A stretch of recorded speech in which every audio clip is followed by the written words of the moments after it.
Estamos de vuelta en Contexto Global, la franja informativa nocturna en France 24. Soy Valentina Torres Sánchez y es un gusto acompañarlos. Vamos a revisar las principales noticias del día. El presidente Donald Trump anunció que demandará a la BBC por $5.000 millones por la edición tendenciosa del documental sobre la toma al Capitolio. Esto pese a que en la víspera el presidente de la cadena envió una carta al republicano pidiendo disculpas. El presidente de Costa Rica, Rodrigo Chávez, aseguró que es víctima de un linchamiento político descarado. Esto en medio de su comparecencia ante una comisión legislativa que determinará si se le retira el fuero presidencial por presunta beligerancia política. Tenemos reporte. En Chile, a solo 2 días de las presidenciales, la economía se dibuja como la principal preocupación de los ciudadanos. Muchos consideran que la gestión de Gabriel Boric no fue suficiente para resolver el alto costo de la vida y el lento crecimiento. Tenemos ampliación desde Santiago.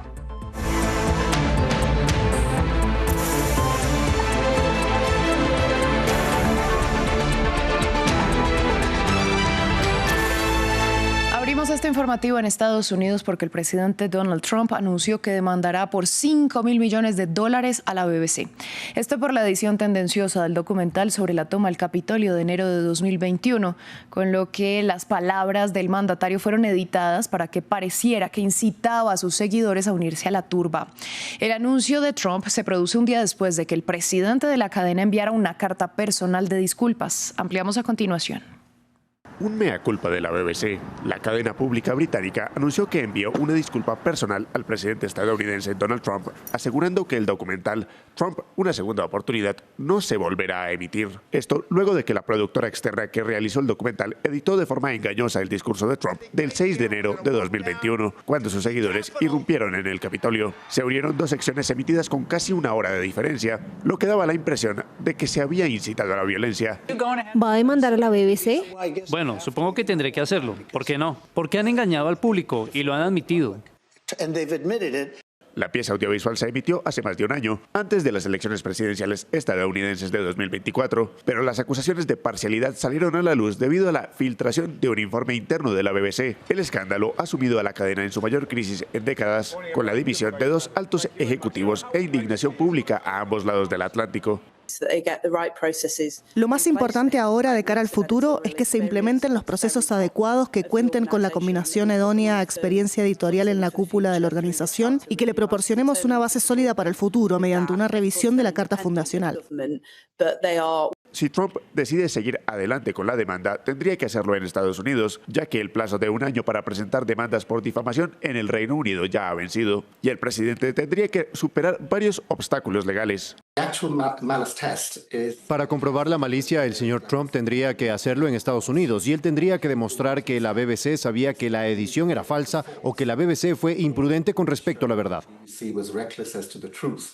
Por su parte, la BBC sostiene que no hay base legal para que Trump presente una demanda, aunque según The Telegraph, el medio de comunicación estatal se encontraría revisando una edición similar del mismo discurso emitido en 2022. Vamos ahora a Costa Rica, donde el presidente Rodrigo Chávez aseguró que está siendo víctima de lo que llamó un linchamiento político descarado. Esto durante su comparecencia ante una comisión legislativa que analiza si le retira o no la inmunidad por presunta beligerancia política. Esta es la segunda vez que Chávez, de 64 años, enfrenta un proceso similar, pues ya en septiembre el Congreso rechazó quitarle la inmunidad para que fuese juzgado por presunta corrupción.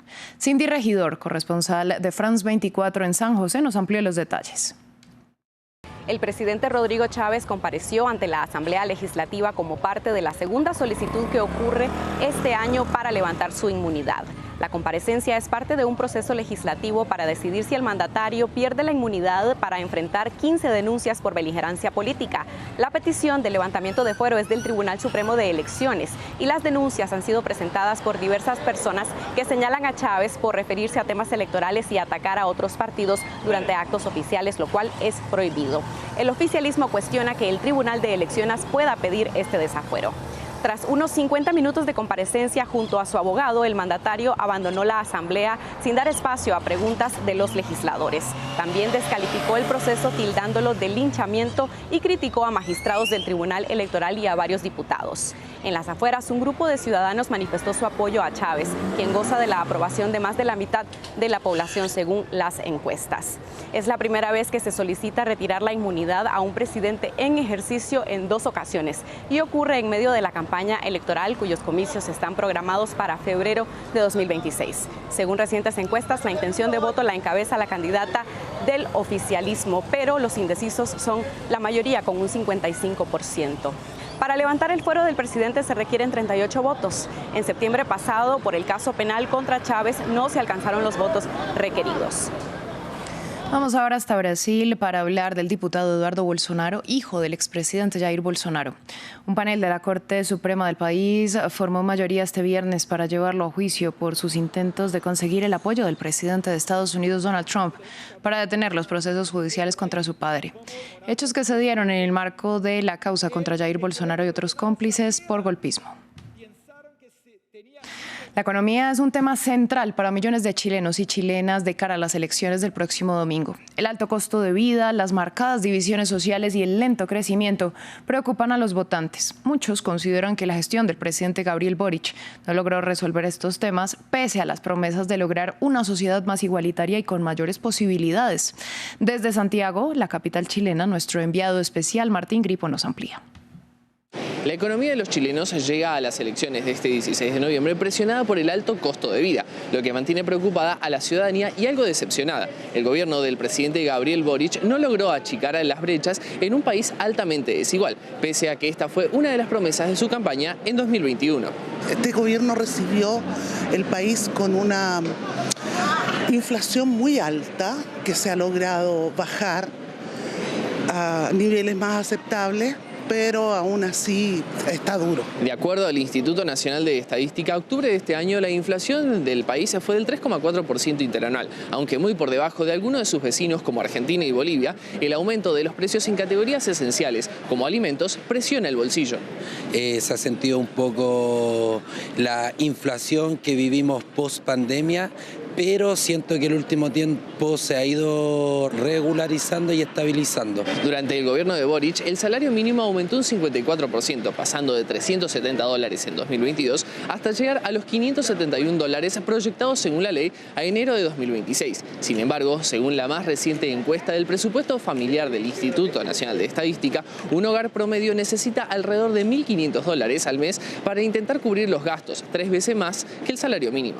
Esperamos un cambio de gobierno que sea más, que traiga más inversión extranjera al país. Necesitamos que nosotros nos metamos en todo lo que es tecnología y el producto final de Chile sacarlo de acá. No llevar el cobre a China y traer cobre procesado. El lento crecimiento económico es otro de los puntos de preocupación. La nación andina y austral está muy lejos del crecimiento registrado en la década de 1990, cuando según el Fondo Monetario Internacional crecía a un ritmo promedio del 6,2% anual, destacando en la región. Sin embargo, el Banco Mundial señala que el crecimiento económico y la productividad se han desacelerado en los últimos años. Esto se refleja en los números tanto del FMI como del Banco Central chileno, que proyectan cerrar el año con un crecimiento del 2,5%. En la ciudad brasileña de Belém está terminando la primera de 2 semanas de negociaciones de la COP30. Por ahora no ha habido muchos avances en los temas más álgidos. Una de las discusiones más fuertes es cómo abandonar gradualmente el petróleo, el gas y el carbón. Ese es un compromiso que pactaron los países hace 2 años en la COP28, pero desde entonces no se ha desarrollado más la promesa. Nuestra enviada especial, María Clara Calle, tiene los detalles. Le tomamos el pulso a uno de los puntos más difíciles, el petróleo, el gas y el carbón. Aquí en la COP30 se discute cómo hacer la transición justa a un modelo más saludable y equitativo. Y dentro de esos puntos está el abandono progresivo de los fósiles. 3 personas que han estado en las negociaciones, en salas como estas, nos contaron que las islas del Pacífico promueven que se incluya la opinión consultiva de la Corte Internacional de Justicia en los principios para mantener vivo el límite del 1,5 grados Celsius y recordar las obligaciones legales que tienen los estados para proteger el planeta. Pero países petroleros se oponen y atacan a la ciencia. Mientras que el G77, que reúne a más de 130 países, la mayoría de ellos en desarrollo, dijo abiertamente que no había tenido tiempo de leer los documentos, aunque en realidad es porque permanece la división, pues hay posturas tan disímiles como Bolivia, que se opone a los fósiles, hasta China, el mayor productor de carbón. Por su parte, la Unión Europea intenta no hablar mucho, evitando ser la nueva antagonista ante la ausencia de Estados Unidos en la mesa. Y varios latinos se rehúsan a dialogar cómo abandonar los fósiles, pues la mayoría de su energía depende del petróleo y el gas, como es el caso de Ecuador y Argentina. La excepción es Colombia, que promueve una declaración de abandono de combustibles fósiles. Y aunque no tiene un vínculo legal, sí puede tener un peso político por si el consenso no se logra. Mientras que Brasil, a través de la presidencia de la COP, pone el pie en el acelerador. Ya agendó una nueva reunión para esta noche sobre este tema, intentando lograr avances, aunque con la división del G77 más China, esto es improbable. En otras noticias, el ministro de Exteriores de Trinidad y Tobago, Sean Sobers, confirmó que Estados Unidos volverá al país para continuar con sus ejercicios militares conjuntos con las fuerzas de defensa trinitenses. Esto en medio de las tensiones entre Washington y Caracas por los operativos en el Caribe y el Pacífico, en los que han sido bombardeadas varias lanchas acusadas de pertenecer a narcotraficantes y transportar drogas hacia la Unión Americana. En varias ciudades, grupos de estadounidenses mostraron su rechazo a las detenciones de migrantes que la Agencia de Control Migratorio y Aduanas ICE efectúa cada día. El organismo continúa deteniendo a quienes considera son inmigrantes indocumentados. Esta semana fueron arrestadas en Florida al menos 230 personas acusadas de ser criminales sexuales. Albert Naya con el informe. En Chicago son persistentes y cada viernes decenas se manifiestan a las puertas del ICE. Estoy aquí porque en este centro se tortura, es un campo de concentración. Lo que está ocurriendo aquí es malvado y todos saben que la policía estatal es cómplice de ello. Son malvados. Y como cada semana, las detenciones continuaron. Según la oficina del sheriff del condado, varios manifestantes fueron arrestados. Por ello, en California, las protestas vienen iluminadas en la pared y se preguntan quién será el siguiente.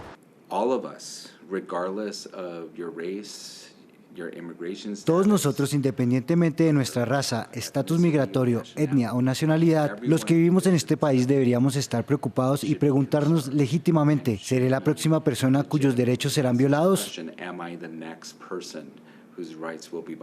Manifestaciones que también se produjeron en Charlotte, donde la ICE prepara supuestamente su siguiente golpe.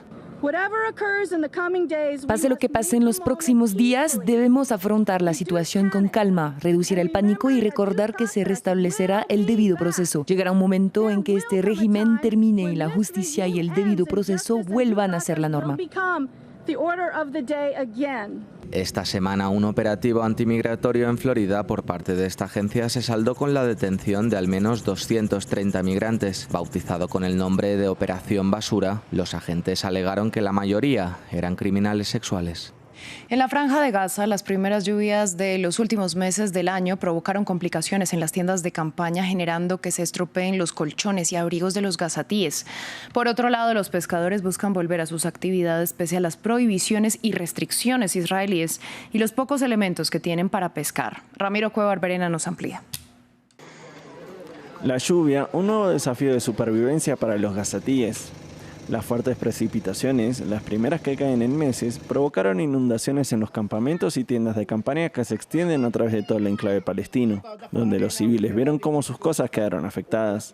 Miren el agua, cómo nos estábamos ahogando con la lluvia. Esto fue solo una baja presión que duró media hora, así que imagínense si hubiera durado 4 horas. ¿Qué les habría pasado a las personas del campamento? ¿Qué les habría pasado a todos? Miren cómo se ensuciaron y empaparon las colchonetas. Por otro lado, en medio de la tensa calma que sobrevuela la Franja de Gaza, los pescadores intentan retomar su actividad, aunque con escasos recursos. Los bombardeos israelíes dejaron destruidos los botes y las embarcaciones que funcionan son pequeñas y se mueven con remos a mano. Sin embargo, existe otro temor: las restricciones de Israel sobre los barcos gazatíes, cuyos pescadores se arriesgan a ser arrestados o disparados. Traemos redes rotas que antes habíamos tirado y que ya no usábamos. Los cosemos y las anudamos de nuevo como podemos para poder mantener a nuestros hijos. Pero no se nos permite entrar en el mar. Está prohibido. No se nos permite salir al mar, no se nos permite adentrarnos ni siquiera 10 metros. Zarpamos con un sentimiento de dolor. Cuando salimos a pescar lo hacemos con miedo y dolor. Pese a que la guerra se detuvo de momento, la realidad sigue siendo muy dura para los alrededor de 2 millones de personas que viven en el enclave. Fin del informativo. A ustedes, gracias por su sintonía.